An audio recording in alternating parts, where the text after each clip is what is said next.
Movie के starting में हमें एक आदमी दिखता है जिसका नाम हानतेर होता है। वो एक गुंडा होता है जो कि इलीगली दी गए लोन्स का हिसाब लेता है। वो एक बड़े लोन देने वाले गैंग में काम भी करता है।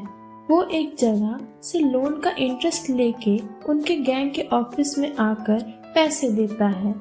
तो उसका बॉस कहता है कि उसे एक हॉस्पिटल में जाना है और एक सीट में साइन करवाना है।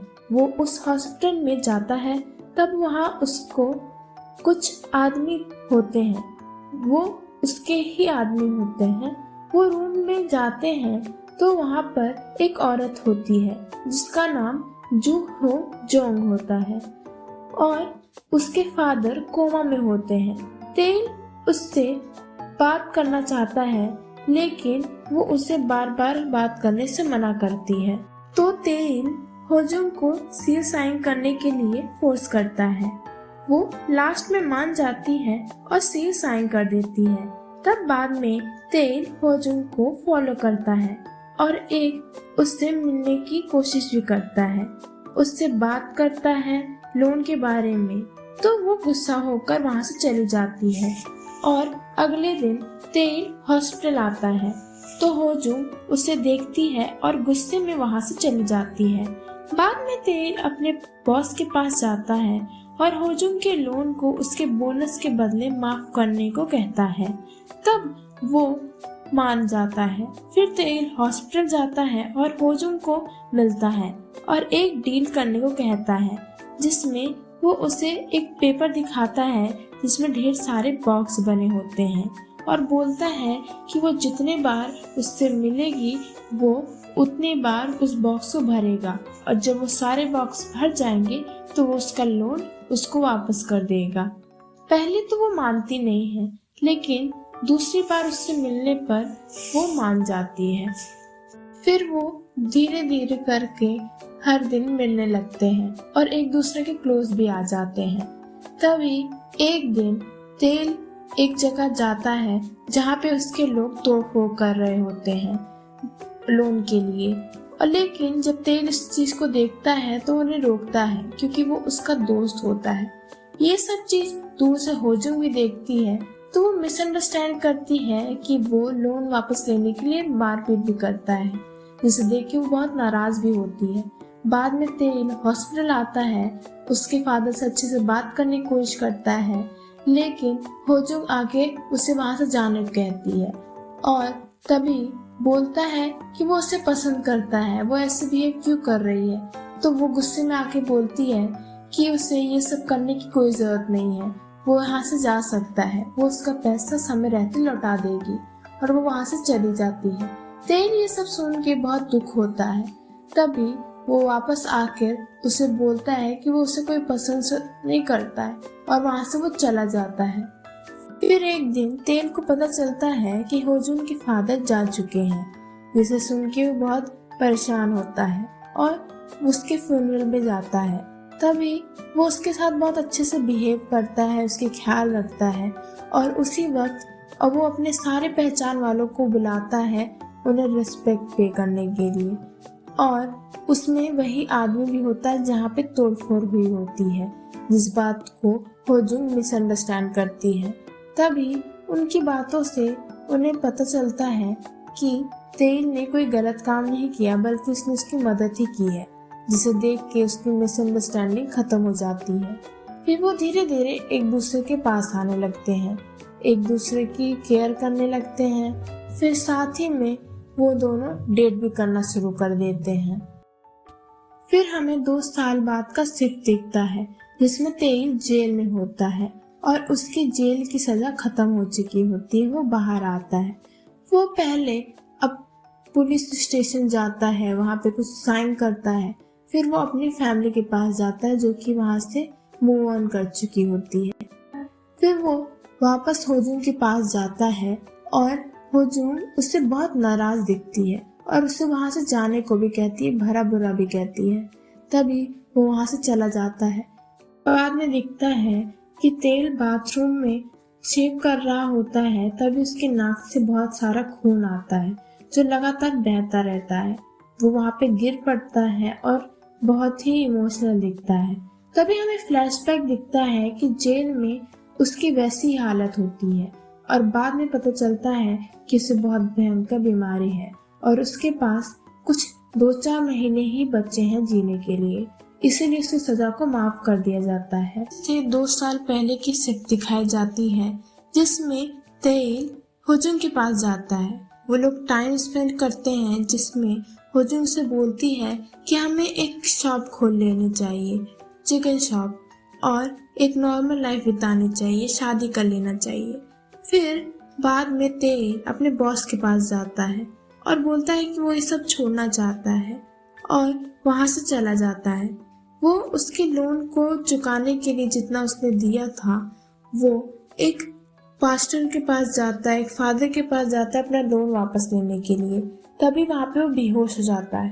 डॉक्टर के पास जाता है तो उसे पता चलता है कि उसके ब्रेन में ट्यूमर है और उसे दवाई दरमद करवानी पड़ेगी और उसमें बहुत पैसा भी लगेगा।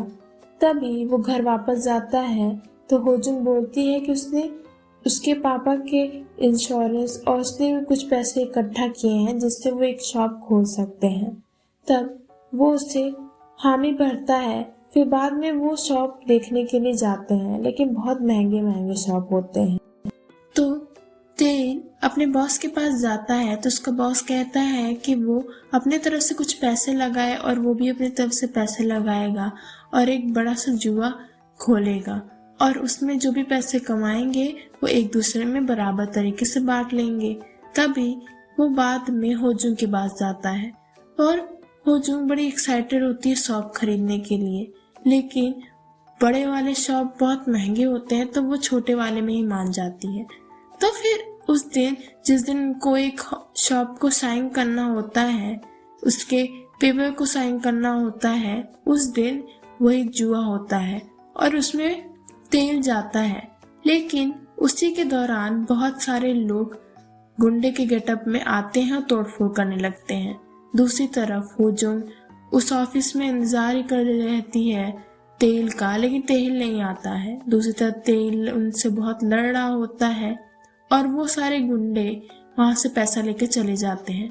बाद में पता चलता है कि उसका बॉस उसको धोखा देता है और वो गुंडे उसी के आदमी होते हैं और वो उसका पैसा लेके चले जाते हैं। फिर वो वापस आता है बहुत बुरी हालत में। एक रेस्टोरेंट में बैठा होता है, वहां पे होजुंग आती है और उससे पूछती है कि वो क्यों नहीं आया और वो उन लोगों से क्यों मिला। उसने प्रॉमिस किया था कि वो उन लोगों से नहीं मिलेगा, लेकिन वो बहुत परेशान होता है और उन दोनों के बीच में लड़ाई हो जाती है तो वहां से होजुंग चली जाती है। तभी वहां पे कोई लड़के होते हैं तो उनसे उसकी लड़ाई हो जाती है और वो उसे बहुत मारता है, जिस वजह से उसे 3 साल की जेल हो जाती है।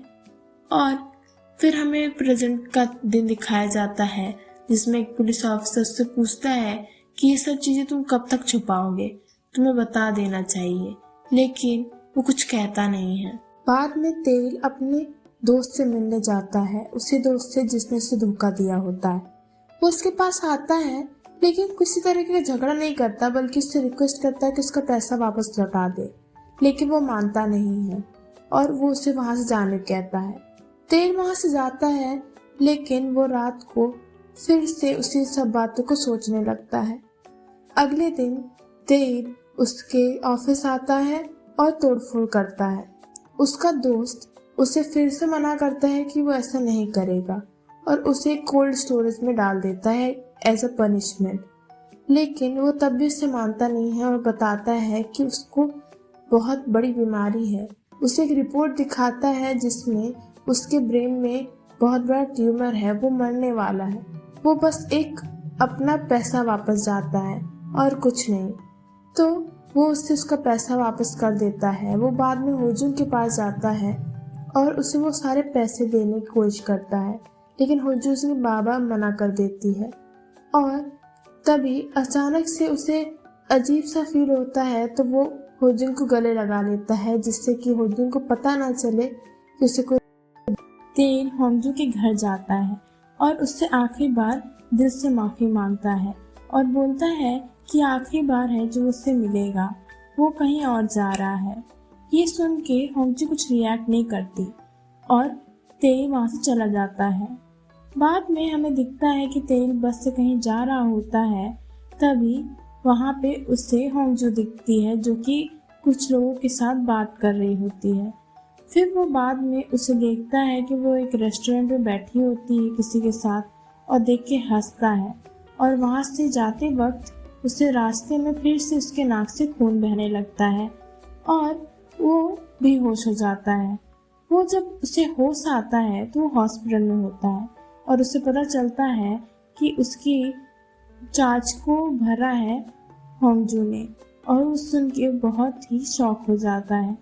वो वहाँ पे जा ही रहा होता है, तभी अचानक से होंगजू उसके सामने आ जाती है और वो दोनों एक दूसरे को देख के बहुत रोते हैं।